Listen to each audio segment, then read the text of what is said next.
Lo que os voy a contar a mí me pasaba a menudo. Esta es la situación. Llego a un sitio increíble para hacer fotos. El sitio es brutal, las condiciones perfectas. Empiezo a sentir que en ese sitio puedo hacer una gran foto. El principal problema, ¿cuál es? No termino de ver cómo sacar provecho a ese sitio espectacular y empiezo a ponerme nervioso.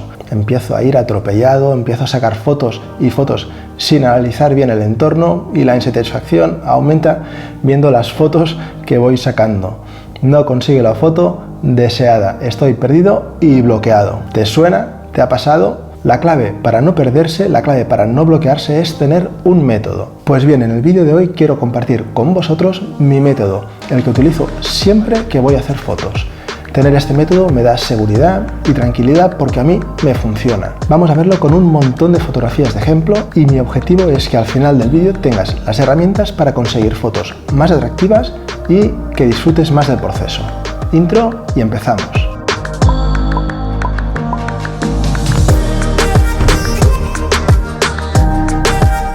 El método es un modo, manera o forma de realizar algo de forma sistemática, organizada o estructurada. Lo primero que hago al llegar a una localización es localizar el elemento protagonista, el foco de interés. Esto es clave, puede ser una cascada, una roca, un grupo de montañas, un árbol, una textura en el suelo, incluso la luz del sol o el atardecer puede ser un punto de interés. Puede parecer muy evidente, pero es clave. Si no hay protagonista claro, la mirada no fluye. Si hay exceso de elementos protagonistas, la mirada se dispersa sin sentido. Una vez tengo claro el punto de interés, pienso posibles puntos de vista y perspectivas desde donde fotografiarlo. Mi segundo paso en el método es buscar en el entorno elementos secundarios que acompañen satisfactoriamente a ese punto de interés. Dependiendo si el elemento principal está en el primer plano o en un plano medio o lejano, nos vamos a ayudar de unos elementos u otros. Si el punto de interés está en un primer plano, busco que los elementos que queden por detrás de ese elemento equilibren la foto y mantengan unas proporciones agradables. En estas fotos que hice la semana pasada en Lanzarote, por ejemplo, quise dar protagonismo a las plantas en primer plano, pero busqué que el fondo acompañase y aproveché la forma ovalada de los volcanes del fondo para jugar con la semejanza de formas geométricas. Muchas veces busco la simetría o la proporción de formas geométricas. La clave en estas fotos está en la alineación de los dos elementos. En esta otra foto, con esta floración tan extraña, la idea era centrar de nuevo el volcán con la planta. U otro caso aquí en Feroe, quise dar protagonismo a las flores pequeñas en primer plano. Y la composición está pensada para que el encaje entre la parte clara y la parte oscura tenga una forma geométrica parecida. Lo mismo en esta fotografía donde el hielo en punta se complementa perfectamente con la montaña en punta del fondo. La idea es buscar compensar y equilibrar los elementos protagonistas en primer plano con el plano del fondo. ¿Qué pasa cuando los elementos no se equilibran? ¿Qué pasa si el elemento en primer plano no se ve bien compensado y equilibrado por el fondo? Aquí unos ejemplos. Este es el ojo del dragón, en la playa de Utakliev en Lofoten. El primer plano tiene mucha fuerza, súper interesante, pero no hay continuidad y la mirada queda atrapada en él.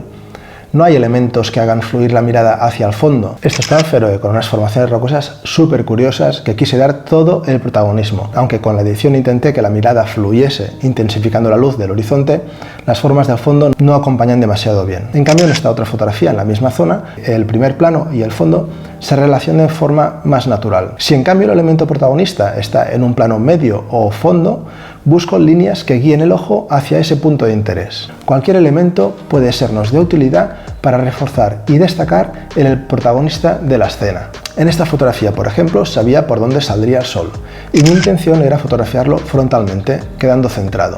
Antes de la salida del sol, busqué en el terreno algún elemento que guiara el ojo hacia el punto de salida del sol. En este caso, la rama del árbol y la forma de la costa era perfecto. O en esta otra fotografía del faro, busqué hacer la foto de forma que el relieve de la arena fuese en dirección al elemento protagonista. Todas las líneas apuntan en una dirección y la mirada se dirige sola hacia el faro. De nuevo con la montaña Kirchhoffel en Islandia, pero esta vez como protagonista y con un pequeño charco apuntando hacia ella. La forma del charco y el reflejo de la propia montaña en él da continuidad a la escena y hace que la mirada fluya con facilidad. Ya os hemos explicado alguna vez cómo los ríos son un regalo porque la misma dirección del agua crea un camino natural para la mirada. En esta cascada de Brúarfoss en Islandia cogemos una posición elevada para captar toda la trayectoria del río. La idea del método es simple: Primero localiza el punto de interés y luego busca por el terreno líneas que apunten hacia él. Vemos algunos ejemplos más. Esta cascada es la parte superior de Fossa en Feroe. La protagonista está claro que es la cascada, pero tenemos un muro de piedra enorme y la mirada se queda bloqueada. ¿Cómo podemos hacer que la cascada respire mejor, tenga más espacio y la mirada fluya por la fotografía? Hacemos una panorámica.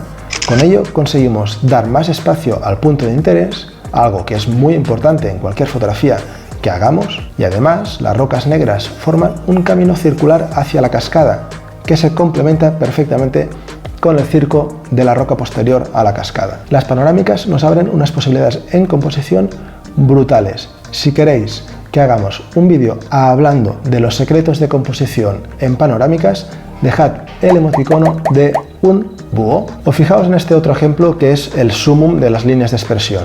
Es en Feroe. En Feroe tenemos esta maravilla de carretera, al fondo del valle está el mar y la isla en el centro.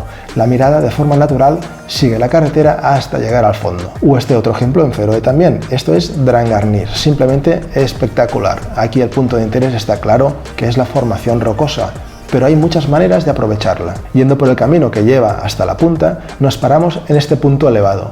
Desde aquí pude hacer esta fotografía. Funciona perfectamente porque todos los elementos fluyen hacia el punto de interés. La forma circular de la costa, la montaña en primer plano y la del fondo también crean una curva. Y si además tenemos a alguien en el plano haciendo una foto hacia el punto de interés, hace que la foto sea de postal. Más adelante os enseño más fotos de Drangarnir y ya veréis que es un sitio increíble. Por cierto, si os gusta la fotografía y viajar a sitios increíbles, podéis hacerlo con nosotros. Si queréis más información sobre nuestros viajes fotográficos, podéis consultar destinos y fechas en nuestra web y apuntaros a nuestra newsletter. Muy bien, recapitulamos. De momento hemos visto los dos primeros pasos del método. Primero, detectar el protagonista y el punto de interés de nuestra fotografía, y después buscar los elementos alrededor de este punto de interés que puedan reforzar la composición y hagan que la mirada fluya.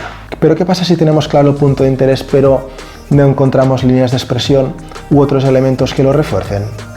Esto nos lleva al tercer paso. En las siguientes fotos mi objetivo era intentar que aparecieran los menos elementos posibles e intentar aislar el elemento principal, eliminar de la escena los elementos que no refuercen o acompañen bien el elemento protagonista. La idea es que si no suma, mejor que no esté, o al menos que no interfiera ni bloquee la mirada. Por ejemplo, esto es Skaksanden en Lofoten, Noruega. El año pasado hicimos estas fotos con unas texturas espectaculares en la arena, en primer plano, que reforzaban perfectamente toda la composición hasta llegar al fondo. Este año, por el contrario, intenté buscar elementos en el primer plano que funcionaran, pero no encontré nada destacable. Las texturas de la arena no eran las mismas. En cambio, la luz fue espectacular, así como el reflejo del agua. Así que opté por buscar un reflejo perfecto para aislar por completo la montaña iluminada por la luz del sol, y en la edición enfaticé aún más el aislamiento, escondiendo cualquier textura en primer plano que pudiese distraer la mirada. Esta forma de entender la composición da lugar a un estilo más minimalista. Se busca algo más sencillo y más sobrio. En este tipo de fotografías el punto de interés es evidente. No hay elementos que interfieran en él. La mirada va directa a ese protagonista y pueden ser imágenes muy impactantes y muy decorativas. Para este tipo de fotografías, la técnica de la súper larga exposición, sobre todo cuando fotografiamos en el mar, nos ayuda mucho a conseguir ese efecto de aislamiento. En estas fotografías que estáis viendo de Dyrhólaey y Reynsfjara en Islandia, la idea es la misma en todas ellas: conseguir enfatizar al máximo el punto de interés, buscando el aislamiento. O lo mismo en estas otras realizadas en el delta del Ebro. No queremos ni oleaje, elementos que distraigan, únicamente el punto de interés presentado de la forma más sobria posible. O también nos podemos ayudar en la edición para acentuar el aislamiento. En esta fotografía, por ejemplo, he utilizado un filtro de barrido para difuminar el fondo que estropeaba la foto por completo. O en esta otra fotografía realizada en un espectacular atardecer en Lanzarote. Aumentando el contraste en edición, escondo los elementos en primer plano y realizo también un filtro de barrido en el cielo. Así consigo una escena minimalista donde el perfil de la montaña es el gran protagonista. Este método de 3 pasos me sirve para cualquier localización a la que vaya a hacer fotografías. Además, desde que la pongo en práctica soy más eficiente y vuelvo a casa con más fotos. Por ejemplo, Drangarnir en las Islas Feroe, ya lo hemos visto antes, es un sitio espectacular, quizás de los más espectaculares que he visitado nunca. A medida que me acerqué a la formación empecé a buscar líneas y elementos que apuntaran hacia ella, pero no terminé de encontrar nada interesante, al menos desde arriba, así que decidí buscar un punto de vista desde el que poder aislar por completo la formación e hice esta fotografía. Es una súper larga exposición de 4 minutos en los que el efecto seda en el agua y el difuminado de las nubes ayudan a enfatizar y aislar aún más la espectacular y enorme formación rocosa. Aún así, al llegar al nivel del mar, conseguimos encontrar un punto de costa con unas líneas y un oleaje que apuntaba hacia la propia formación, dando lugar a una composición bastante interesante. El oleaje en primer plano le da un punto de dramatismo interesante a la ya de por sí espectacular perspectiva que tenemos de este punto. O en otra localización en Foré también, en Bos d'Alafòssur, también puse en práctica el método, detectando los focos de interés, buscando las líneas de expresión que lo reforzaran y lo complementaran o aislando por completo dicho protagonista. Bueno, pues esto es todo. Espero que os sea de utilidad toda la información que he querido compartir en el vídeo de hoy. Os animo a probar esta forma de plantear las salidas fotográficas. Yo me despido de vosotros y nos vemos muy pronto.